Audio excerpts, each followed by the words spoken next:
Good morning, beautiful people. Welcome to yet another episode of the Younib Breakfast Show with me, Peninah Wachera. I hope you guys have woken up well and are excited to face your day. Yeah? As it is the norm here at the Younib Breakfast Show, let's go straight to the morning bite of the day.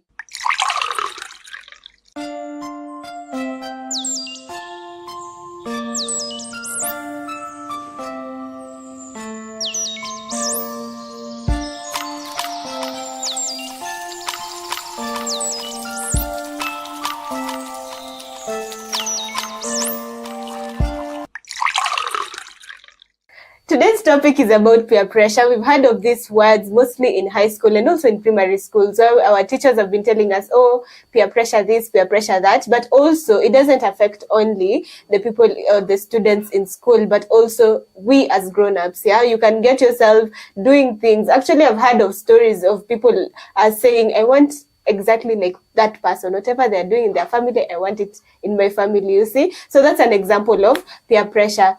And to help us actually tackle this conversation are our very own psychologists who are here to help us have the conversation. Yeah, but before that, remember this show is probably brought to you by Miss Yo Ashen and Younib organization, and we are trying to reach out to the community to teach you on matters mental health. So if you need any assistance, you can always call the number 0700-352-250 and our psychologist will be able to help us out or help you out. Remember, if you want to interact with us, you can do that through our social media platform, Younib_TV on Instagram, Younib Media TV on Facebook, and there's a number on your screen. You can SMS or WhatsApp 0719-144-144, yeah? So, without further ado, I'd like to introduce to you guys the guest of the day, or our psychologist again, because they're not new faces to you all, yeah? So, good morning. How are you guys feeling this morning? Yeah.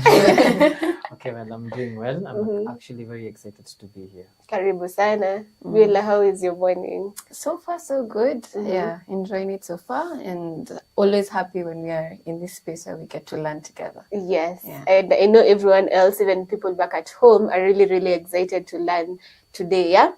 So let me mention their names. So on my right, we have Beulah and Njagi, and on my left, we have Mutembei, Muthami. They are our psychologists here, and they come to help us today in today's show, mostly to dissect the conversation on peer pressure. Yeah. So to start us off, or to start this conversation off, what is peer pressure? Peer pressure is simply the influence that we get from people that are around our age, right? It's coming from the word peer and pressure. So pressure referring to that influence to be a certain way or to do certain things or to have achieved certain things. And peer refers to where it's coming from. So it means at the people who are around your level, it's mostly related to age. When we refer to peer, we're talking about age groups, right? And so that's why you were saying tunaijua as something that happens to watoto wa shule, because that's what you expect, watoto wa shule kufuatana. Yeah. But as you grow up, still you will have communities of peers that are doing certain things or that are who are at certain levels, and that also puts a bit of influence or a bit of pressure upon your life to be like them. So as you have said, rightly so, it's from the moment you're born to, the moment that we're very old, that there will always be influence coming from outside. Yeah, I remember back in school, we were being told there's positive peer pressure and negative peer pressure, yeah? And it's important actually to understand the two so that you can always know, are you in the right path? Yeah, because it's not bad to actually feel influenced in the right way. But what is the issue is mostly on the negative side. Cindy, so let's have or take note about that. Yeah. So we've said that in one or another, actually Beulah has put it very well when she has said it's for all age group. So everyone, each of us has gotten to experience peer pressure. So please tell us of your experiences. Okay.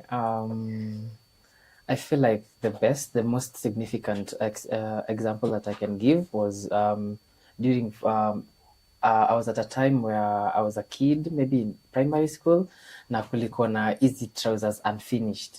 And everybody around me had one. So I was like, I have to have one, otherwise I'm not going to be a cool kid. So nililia, and then once I got it, I was like, okay, sawa. And then what? Yeah. So the hype was not as much after you got it. Mm-hmm. Okay, Beulah. Right. Well, I think I'll use what you said. You've talked about positive peer pressure and negative peer pressure. Yeah. And we've described that as influence, right? So is it an influence to a good thing or an influence to a bad thing? So of course, at times za shule ni ako ka pressure ka exam season, alafu naangalia chopi wa class venye anasoma hata ongeleshi watu, especially time ya KCSE. Yeah. And so there's that pressure, like to pass, you need to be isolated. You don't talk to anyone. You don't have anyone bother you. And then you realize, no, actually me, I study better when we're discussing things or when I'm teaching someone, or like it sticks more. So kind of shortchanged myself over there a bit. And I think in adulthood, it's been about where we are at in life. So you get to a space where like all your uni friends have jobs. Oh, kuna kazi.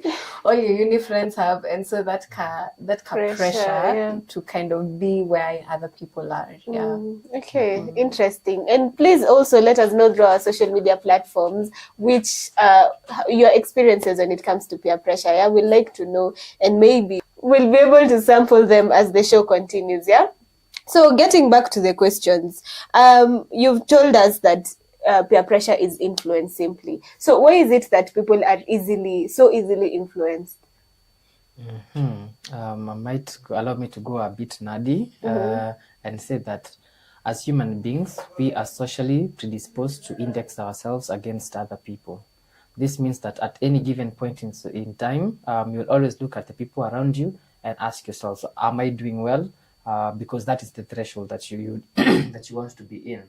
So you'll find that we are easily influenced simply because we come into life simply as a blank state, and we want to write our lives, we want to write our experiences, and we don't know how to, because we learn as children, as adults, way older people, we learn through observing and mimicking. So the moment that you're able to look at other people, the way they do their things, the way they talk, the way they act, the way they carry themselves, you want to be that simply because that is what society has normalized. That is what society has glorified. So yeah, that's why innately we are usually like very susceptible to influence. Okay, interesting. So Beulah, what are the common ways that peer pressure really shows up in our daily lives, mostly among the youths? Right. So of course we're in the age of social media, and so there's a lot of influence that's coming from everything that is online. And that's becoming, the marker for where you're supposed to be. So whatever the influencers say, or the socialites, or whatever media personality we look up to, becomes kind of like the marker for that.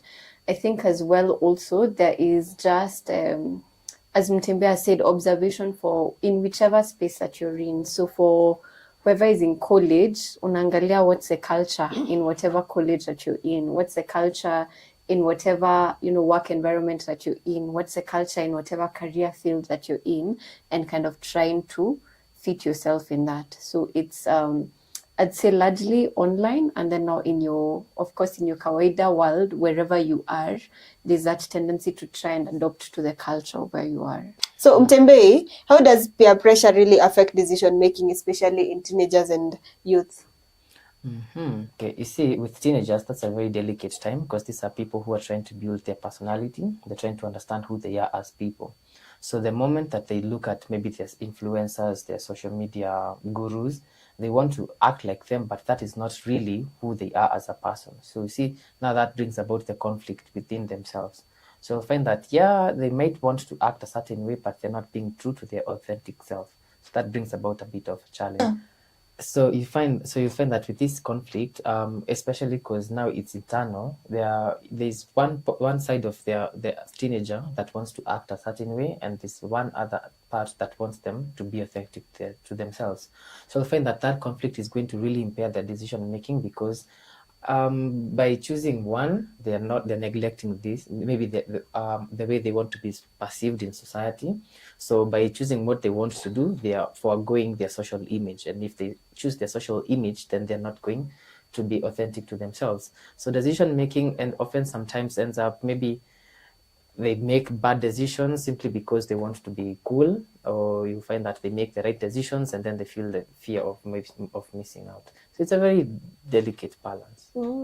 Okay, so we are going for a short break, and as we go for this break, I'd like to ask you guys, what is the weirdest thing that you've done due to peer pressure? Please let us know through our social media platforms, and we'll be back to sample them. Don't touch that dial. We'll be right back.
Welcome back. This is still the Younib Breakfast Show with me, Peninah, Wachera, and our lovely psychologist here. And I'll just go straight to sampling some of your weirdest things that you've done due to peer pressure. I'll start with the first one.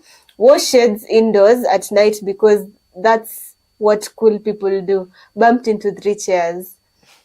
Someone else said, joined the school drama club, even though I had a stage fright. I was a silent tree in 3 plays. I'll sample another one. Laughed at a joke I didn't even understand. Turned out they were laughing at me. Oops. I started listening to music I didn't like just because everyone else in my crew was into it. Someone else says, skipped meals in high school just so I could fit in with the skinny squad. Not proud of it. And I'll sample the last one. Got a fake accent in college for like 2 semesters. It was exhausting. Thank you for your feedback. I feel like this is quite weird. Actually, it's really weird experiences. Yeah.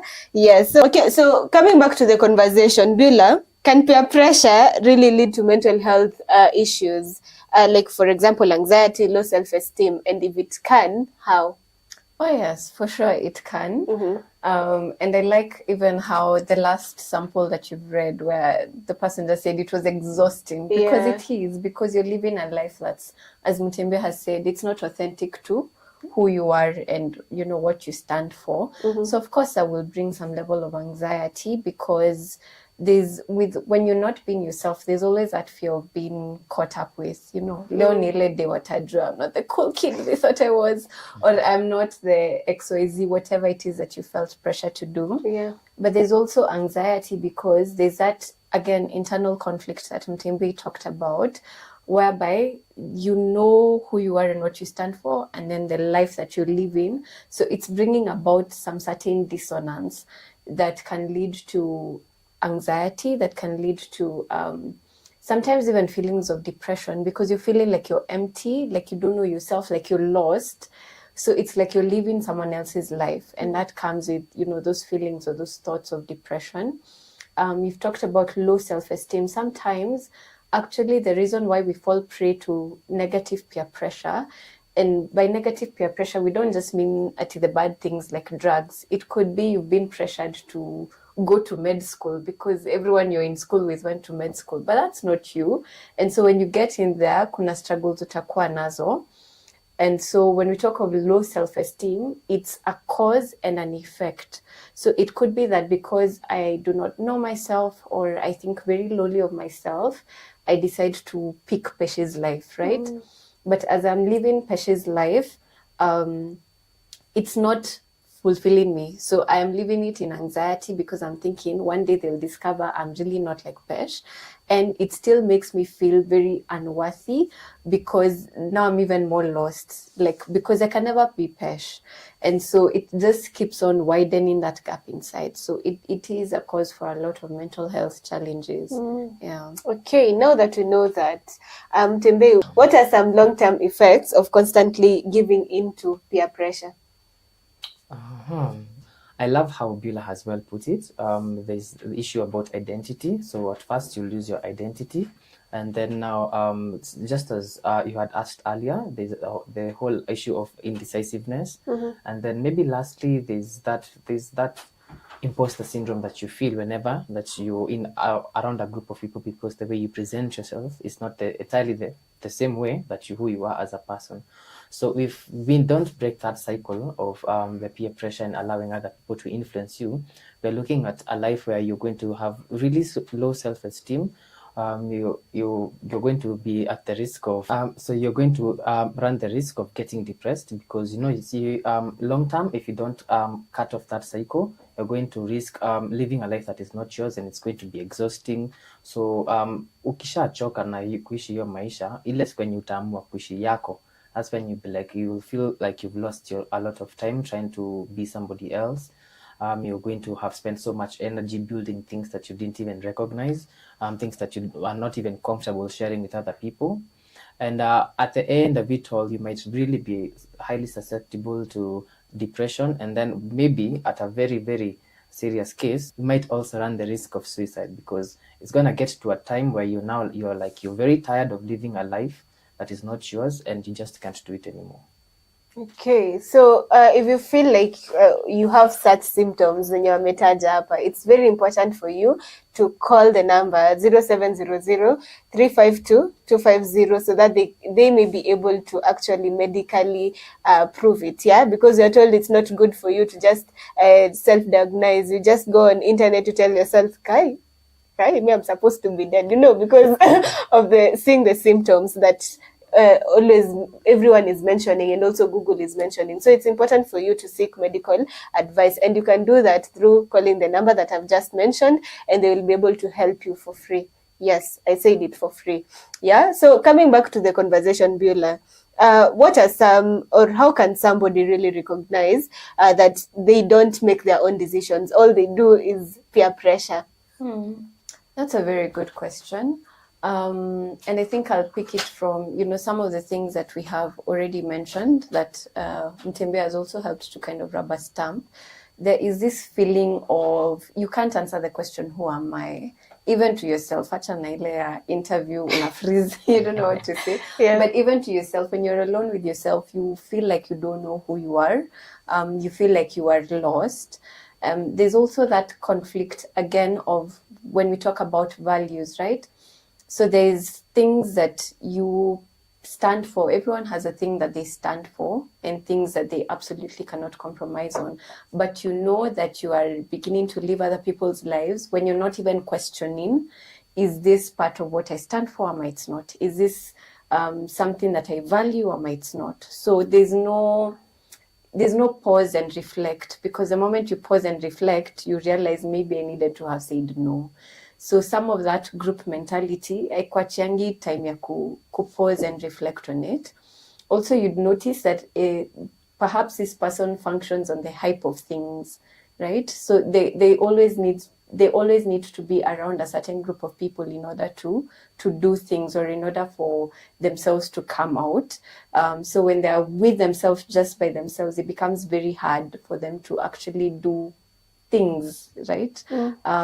You'd also notice that you always have to ask. So if I'm used to just doing things because everyone does them, So if I'm faced with a decision, I'll come to you with it. So that uniambie what to do. Yeah. So you always want feedback from, again, the same group that you're always, around. Yes. Okay. I hope we've gotten to understand that and that we are taking notes, because here I keep on telling you guys it's important for you to have a pen and a notebook, or also have your notepad, so that you can be able to note something that will be of help to you. Yeah. I want us to take this short break, and when we come back, we'll continue this conversation on peer pressure. Don't touch that dial. We'll be right back.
Welcome back. This is still the Younib Breakfast Show with me, Peninah Wachera, and today we're talking about peer pressure, yeah? And before the break, we've gotten to understand more on information when it comes to what peer pressure does to our mental health, yeah? And also we've gotten to understand also about the long-term effects of peer pressure, yeah? And coming to this segment now, I want us to get more of solutions, yeah, more of things that will be able to help us live better without now peer pressure in it, yeah. Help us also understand, okay, so niko na peer pressure, mimi nakuanga tu ule mse waku pressuriwa and getting influenced by friends, yeah. So what can I do for myself? So that is the segment we are getting into, yeah.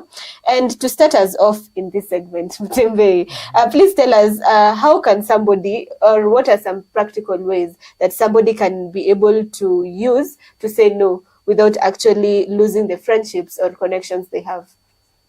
Okay. I'll start off by saying, in the event that you feel like you always have to say yes to maintain your relationships, that means that there's a really big problem with your boundaries. So I feel like for somebody who like this, the first point of contact would be to set boundaries within their friend groups, within their relationships, or whichever way, social way that they interact with the people around them.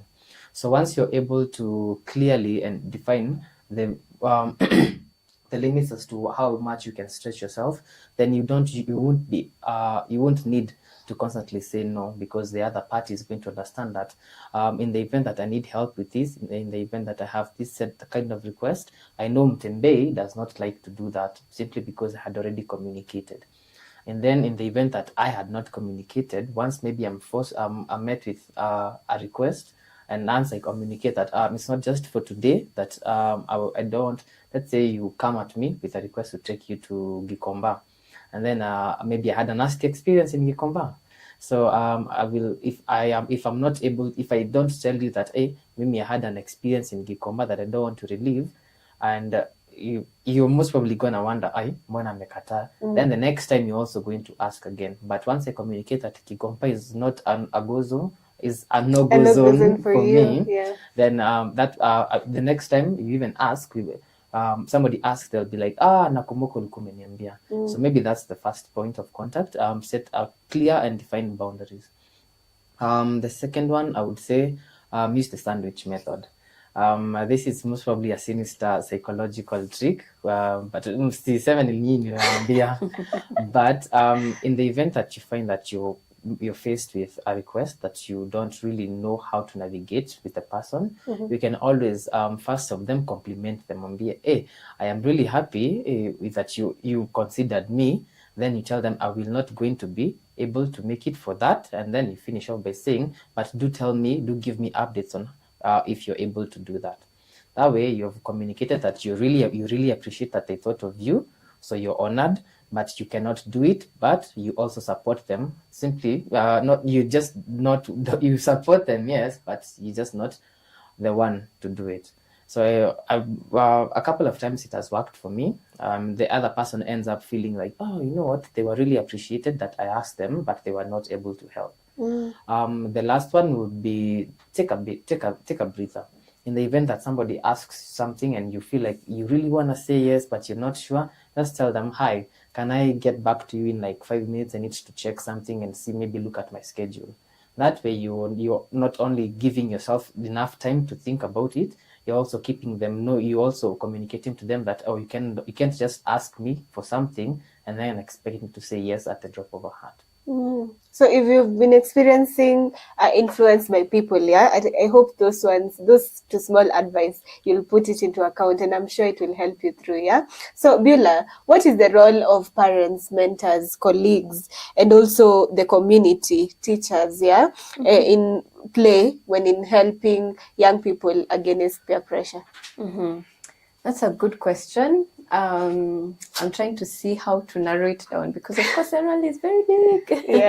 As you always come back, in whatever conversations, to these key people in a child's life. But I think I can summarize it to this. The biggest thing that you can do for a child, remember, we've always talked about, even today we've talked about how we learn by mirroring. Monkey see, monkey do, right? So remembering that's the basic, that's the line we're starting with. So these key people need to remember that the children around them are looking by observing their lives. And sometimes you can also tell when you're an adult is being pressured. Like that days you sit with your mom, like, "Ay mom, ukiongea na madada zako, your tone is very different." The things you say or the things you accept is very different from, the mom that we know at home, or the mom that we know at church, or the mom. So you can see how also adults relate with other adults and how they morph and change given the environment that they're in. So remembering that children observe gives you an opportunity to model these things that Mutembei has talked about, to model boundaries, right?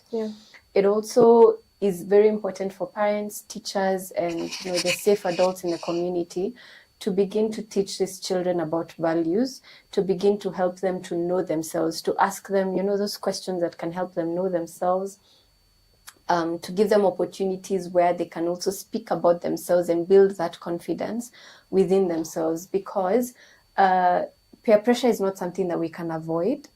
As we have said, it's not all bad. We also influence ourselves to grow. That's actually how we grow. It's because you feel a bit of a kamwaro, guy, Mutembei, then I also need to up my game in certain ways.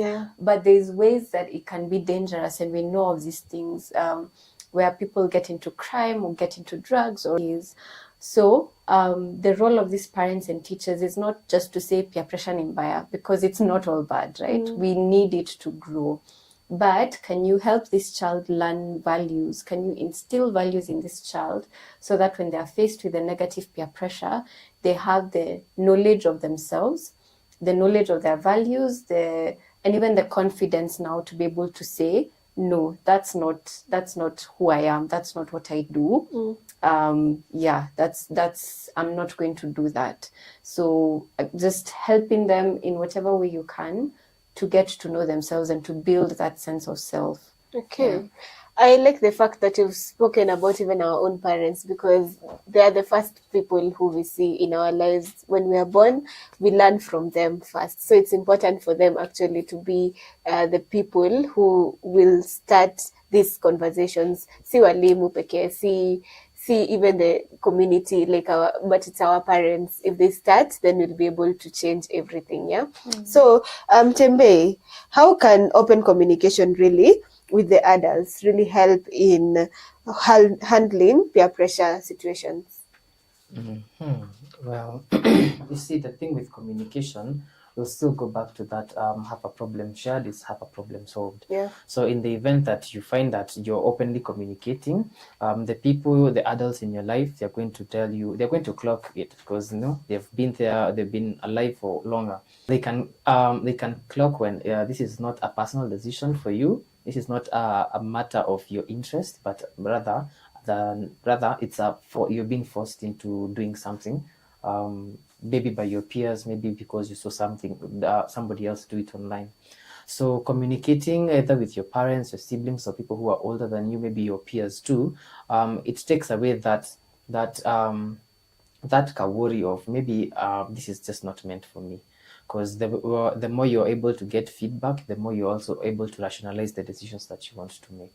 Okay, awesome. And I hope we'll be able to actually share ourselves with other people, because as Mutembei has said, a problem shared is a problem half solved. Yeah. So as we finish up, I'd like to also get your advice. Like, if there's somebody out there who is going through peer pressure right now, please give them advice on what they can be able to do. Beulah, tuanze kwako. Right.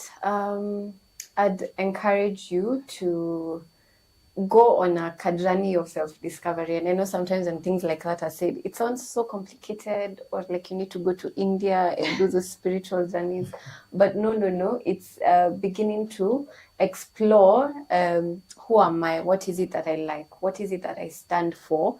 What are my, the things, my non-negotiables? What is it that I cannot or I should not shake on?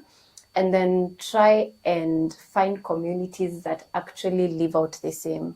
Because like we said, peer pressure is inevitable, and we're social beings, so we'll always be around people. So if you feel like you're not yet strong enough to have a voice in, whatever space that you're in, to say no, then you could begin to look for people who stand for who you've discovered you are. Because there it's easier. There you get to grow together in who you have said you want to be. Yeah, so begin to look inside, have moments of reflection, and then find a community that echoes what you have discovered about yourself. Okay, Mutembei. I would say ask yourself a series of why. Every single time that you're faced with a decision that you want to make, ask yourself, why do I want to do this?